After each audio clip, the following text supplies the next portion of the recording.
ایک بار حضرت صلی اللہ علیہ وسلم لوگوں میں بیٹھے ہوئے ان سے باتیں کر رہے تھے۔ اتنے میں ایک دیہاتی آپ کے پاس آیا اور پوچھنے لگا کہ قیامت کب آئے گی۔ آپ صلی اللہ علیہ وسلم اپنی گفتگو میں مصروف رہے۔ بعض لوگ جو مجلس میں تھے کہنے لگے آپ صلی اللہ علیہ وسلم نے دیہاتی کی بات سنی لیکن پسند نہیں کی، اور بعض کہنے لگے کہ نہیں بلکہ آپ نے اس کی بات سنی ہی نہیں۔ جب آپ اپنی باتیں پوری کر چکے تو میں سمجھتا ہوں کہ آپ صلی اللہ علیہ وسلم نے یوں فرمایا، وہ قیامت کے بارے میں پوچھنے والا کہاں گیا؟ اس دیہاتی نے کہا حضور میں موجود ہوں۔ آپ نے فرمایا کہ جب امانت ایمانداری دنیا سے اٹھ جائے تو قیامت قائم ہونے کا انتظار کر۔ اس نے کہا ایمانداری اٹھنے کا کیا مطلب ہے؟ آپ صلی اللہ علیہ وسلم نے فرمایا کہ جب حکومت کے کاروبار نالائق لوگوں کو سونپ دیے جائیں تو قیامت کا انتظار کر۔ صحیح بخاری۔ عبداللہ بن عمرو نے کہا کہ ایک سفر میں جو ہم نے کیا تھا حضرت صلی اللہ علیہ وسلم ہم سے پیچھے رہ گئے، اور آپ صلی اللہ علیہ وسلم ہم سے اس وقت ملے جب عصر کی نماز کا وقت آن پہنچا تھا۔ ہم جلدی جلدی وضو کر رہے تھے، پس پاؤں کو خوب دھونے کے بدل ہم یوں ہی سا دھو رہے تھے۔ یہ حال دیکھ کر آپ صلی اللہ علیہ وسلم نے بلند آواز سے پکارا، دیکھو ایڑیوں کی خرابی دوزخ سے ہونے والی ہے۔ 2 یا 3 بار آپ صلی اللہ علیہ وسلم نے یوں ہی بلند آواز سے فرمایا۔ حضرت صلی اللہ علیہ وسلم نے فرمایا، درختوں میں ایک درخت ایسا ہے کہ اس کے پتے نہیں جھڑتے، اور مسلمان کی مثال اسی درخت کی سی ہے، بتاؤ وہ کون سا درخت ہے؟ یہ سن کر لوگوں کا خیال جنگل کی طرف دوڑا۔ عبداللہ رضی اللہ تعالی عنہ نے کہا میرے دل میں آیا کہ وہ کھجور کا درخت ہے، مگر میں اپنی کم سنی کی شرم سے نہ بولا۔ آخر صحابہ نے حضرت صلی اللہ علیہ وسلم سے پوچھا کہ وہ کون سا درخت ہے؟ آپ نے فرمایا وہ کھجور کا درخت ہے۔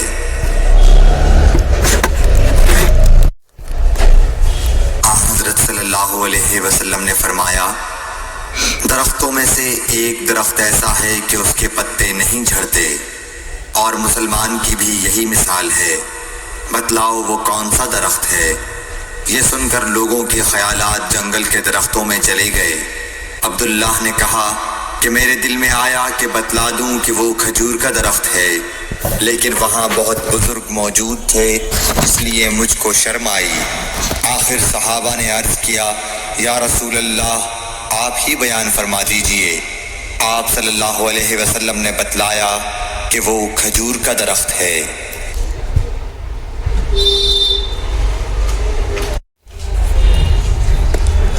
حضرت صلی اللہ علیہ وآلہ وسلم ایک بار مسجد میں بیٹھے ہوئے تھے۔ اتنے میں ایک شخص اونٹ پر سوار ہو کر آیا اور اونٹ کو مسجد میں بٹھا کر باندھ دیا۔ پھر پوچھنے لگا بھائیو تم لوگوں میں محمد کون سے ہیں؟ حضرت صلی اللہ علیہ وسلم اس وقت لوگوں میں تکیہ لگائے بیٹھے ہوئے تھے۔ ہم نے کہا حضرت محمد صلی اللہ علیہ وسلم یہ سفید رنگ والے بزرگ ہیں جو تکیہ لگائے ہوئے تشریف فرما ہیں۔ تب وہ آپ سے مخاطب ہوا کہ اے عبد المطلب کے فرزند، آپ صلی اللہ علیہ وسلم نے فرمایا کہو میں آپ کی بات سن رہا ہوں۔ وہ بولا میں آپ سے کچھ دینی باتیں دریافت کرنا چاہتا ہوں اور ذرا سختی سے بھی پوچھوں گا تو آپ اپنے دل میں برا نہ مانیے گا۔ آپ صلی اللہ علیہ وسلم نے فرمایا نہیں، جو تمہارا دل چاہے پوچھو۔ تب اس نے کہا کہ میں آپ کے رب اور اگلے لوگوں کے رب تبارک و تعالیٰ کی قسم دے کر پوچھتا ہوں، کیا آپ کو اللہ نے دنیا کے سب لوگوں کی طرف رسول بنا کر بھیجا ہے؟ آپ صلی اللہ علیہ وسلم نے فرمایا ہاں یا میرے اللہ۔ پھر اس نے کہا میں آپ کو اللہ کی قسم دیتا ہوں، کیا اللہ نے آپ کو رات دن میں 5 نمازیں پڑھنے کا حکم فرمایا ہے؟ آپ صلی اللہ علیہ وسلم نے فرمایا ہاں یا میرے اللہ۔ پھر کہنے لگا میں آپ کو اللہ کی قسم دے کر پوچھتا ہوں کہ کیا اللہ نے آپ کو یہ حکم دیا ہے کہ سال بھر میں اس مہینے رمضان کے روزے رکھو؟ آپ صلی اللہ علیہ وسلم نے فرمایا ہاں یا میرے اللہ۔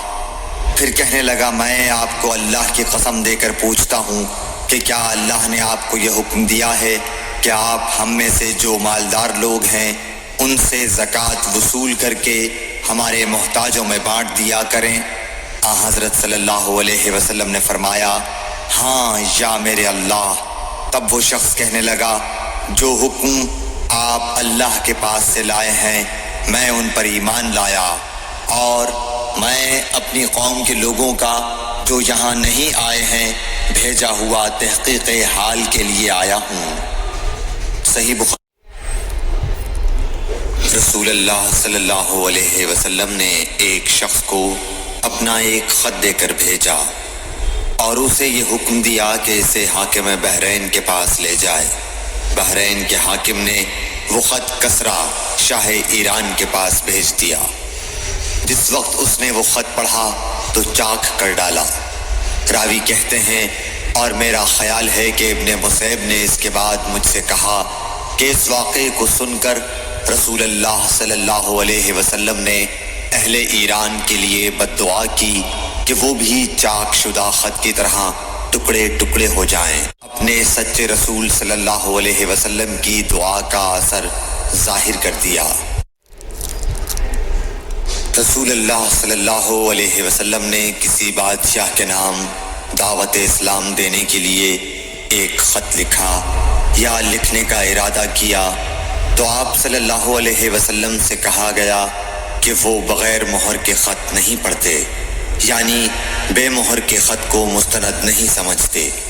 تب آپ صلی اللہ علیہ وسلم نے چاندی کی انگوٹھی بنوائی جس میں محمد الرسول اللہ کندہ تھا۔